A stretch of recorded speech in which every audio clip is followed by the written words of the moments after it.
புரட்டாசி மாதம் எந்த அளவிற்கு பெருமாளுக்கு உகந்த மாதமாக கருதப்படுகிறதோ அதேபோல்தான் புரட்டாசி மாதம் என்பது அம்பிகையின் வழிபாட்டிற்கும் மிகவும் முக்கியமான ஒன்றாக திகழ்கிறது.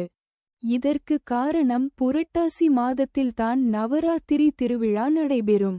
துர்க்கை, லட்சுமி, சரஸ்வதி என்று முப்பிரும் தேவியரையும் வழிபடக்கூடிய ஒரு அற்புதமான நாளாகத்தான் இந்த நவராத்திரி நாட்கள் திகழ்கின்றன.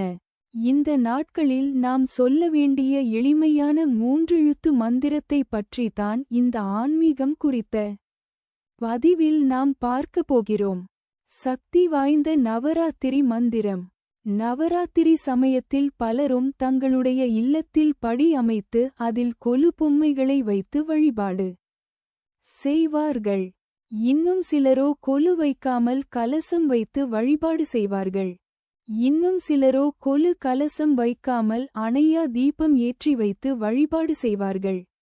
இன்னும் சிலரோ இதை 3யுமே செய்யாமல் 9 நாட்களும் வழிபாடு மட்டும் செய்வார்கள். இது எதுவுமே செய்ய இயலாத சூழ்நிலையில் இருப்பவர்கள் அதே சமயம் முப்பிரும் தேவியரின் அருளையும் பெற வேண்டும் என்று நினைப்பவர்கள் சொல்ல வேண்டிய மந்திரத்தை தெரிந்து கொள்வோம். நவராத்திரி சமயத்தில் நாம் அம்பிகையை வழிபாடு செய்யும்பொழுது துர்க்கை அம்மனின் அருளால் மன தைரியமும் வீரமும் நமக்கு உண்டாகும். மகாலட்சுமியை வழிபாடு செய்வதன் மூலம் செல்வ செழிப்பு அதிகரிக்கும். மேலும் சரஸ்வதி தேவியை வழிபாடு செய்வதன் மூலம் கல்வியில் சிறந்து விளங்குவோம், நல்ல ஞானத்தை பெறுவோம் என்று கூறப்படுகிறது.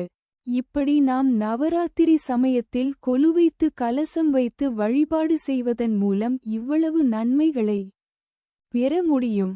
கொலு வைக்க முடியாது, வழிபாடு செய்ய இயலாத சூழ்நிலையில் இருப்பவர்கள் இந்த பலன்கள் அனைத்தையும் பெற வேண்டும் என்றால் அதற்காக கூற வேண்டிய மந்திரத்தை பற்றித்தான் இப்பொழுது தெரிந்து கொள்ளப் போகிறோம்.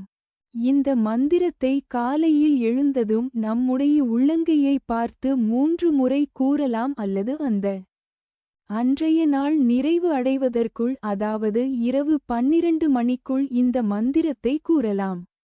எந்த நேரத்தில் கூறுகிறோம் என்பதை விட எந்த அளவிற்கு மனதார கூறுகிறோம் என்பதுதான் முக்கியம்.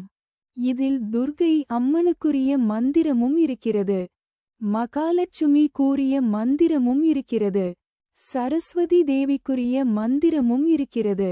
இந்த 3 மந்திரத்தையும் நாம் தினமும் குறைந்தது 3 முறையாவது கூறினோம் என்றால் கொலு வைத்து கலசம் வைத்து சிறப்பாக அனைத்து விதமான வழிபாட்டு முறைகளை பின்பற்றுபவர்களுக்கு எந்த அளவிற்கு பலன் கிடைக்குமோ அந்த பலன் அனைத்தையும் பெற முடியும் என்று கூறப்படுகிறது.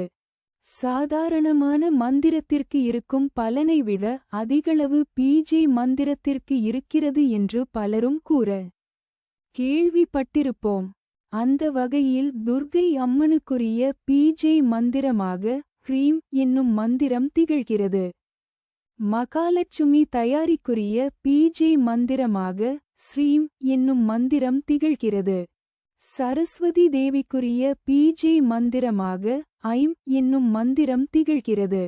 இந்த 3 மந்திரங்களை நாம் துர்க்கை, லட்சுமி, சரஸ்வதி என்று முப்பெரும் தேவியரையும் நினைத்து குறைந்தபட்சம் 3 முறை கூறும் பொழுது இவர்கள் மூவரின் அருளும் நமக்கு பரிபூரணமாக கிடைக்கும்.